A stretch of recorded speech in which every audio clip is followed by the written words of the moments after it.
Hello, good afternoon, ladies and gentlemen, injured workers.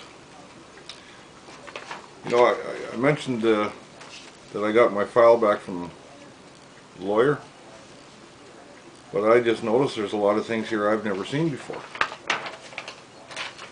But they're addressed to me, but I never got them. Ever. And again, Brock Taylor.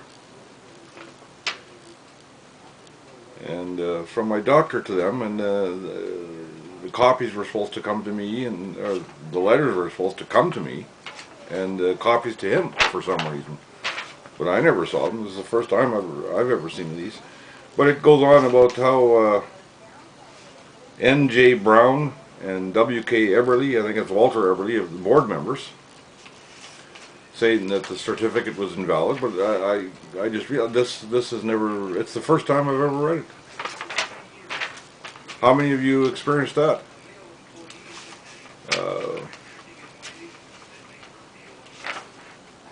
Another one here from Brown, again, and Light, board member, in 1999. Appeal is denied for the same reason. Also that I saw a dozen doctors over the years from when I first got denied compensation back in 76 and 77. And their own doctors refused to examine me, but they're the only doctors I was allowed to see. So they're saying I didn't try hard enough. Well, obviously I did. I finally did get a diagnosis, and you don't get that from not trying. And they were told it's exactly what I said it was. So it's just a game they're playing. But the thing is, this stuff, I can see why they didn't want anybody reading it, or me reading this when they wrote it, because now it's old news, you see. And Deb Roberts, assistant to the board. And it's supposed to have addressed to me, but I've never seen it. And a copy to my doctor. But I've never read any of it. Ever. So, you wonder. One thing, I remember talking to the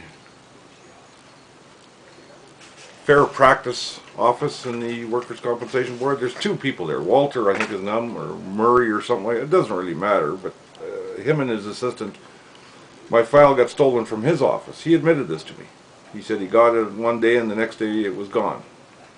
And it took him 5 weeks to get it back. But a couple of weeks before he got it back, he told me he'd be getting it back. I said, well, who's got it? And he said, I don't know. Well, how do you know that you're going to get it back in 2 weeks and you don't know who's got it, and type of thing. And just more shenanigans from those people. But he told me that a lot of the pieces were missing out of my file when he did get it back. In fact, I had a couple pieces he didn't have. But I wasn't allowed to mail them to him or send them to him, fax them to him, because that's not allowed. I might have doctored them. But he did say, I asked him, I said, did they break the law with me at least? You know, like, oh, and this was his words, oh, quite fucking badly, he said, in a couple of places. See, they're legally, they're not allowed to do this. I have an enabling certificate, and it has to be allowed. It says in the Act. But, again, you see, you get your file, and all the bets are off. It's no more rules now. We'll make them up as we go. So I just, you know, some of you who get reports like this and don't understand, or you see something that you thought you were entitled to, and you've never seen it, but they act like you've always had it. Never did I get anything like this. So I guess it's give my doctor a copy and make the doctor think that he gets the copy, I get the original. And the end of the discussion, I suppose. But I'm glad to see some new faces on there. You know, people starting to come out, because you got to put a face to it for the jerks out there and for the general public. And anybody that sees this and don't understand it, well, like I said, most of us got proof. You know, it's not too hard to question when you have the facts. You know, it's when somebody just throws something out there. You know, it's like everything else. It's almost like a court of law. You got to have facts when you go to court. You'd think, and even then they let the murderer go free. This last little deal with the Chinaman that killed that guy on the bus. Well, you know, this isn't about workers' comp, but it sort of gives you an idea where Canada's going. I said months ago, I said, he's going to get off. They're going to find him insane, and of course you have to be insane to do that. But he could very easily be walking the streets of Canada again in months or a year maybe. Somebody could say, oh, he's good now, let him out, he's cured. Well, the way I look at it is anybody that does that and then all of a sudden they're woke up and they're cured now. Oh, by the way, you cut this kid's head off when you were insane.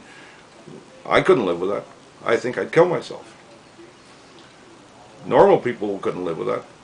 But he was distraught. His girlfriend left him, or boyfriend left him, or something. I don't know the whole story, but it gives you an idea what Canada is all about now. Our whole system is just eroded. It's screwed. And we got to keep this kind of stuff up. Like Paul Workman said with the CBC, he's a journalist. He said that Canada is a very peculiar country. He traveled the world, and in other countries, they stand up for people. In France, and you know, Europe, when they see something stupid coming out of the government, they go after them. People go out in the streets and in mass numbers, and they won't put up with that crap. Well, in Canada, he says, you can see your neighbor getting screwed and you don't do a thing about it.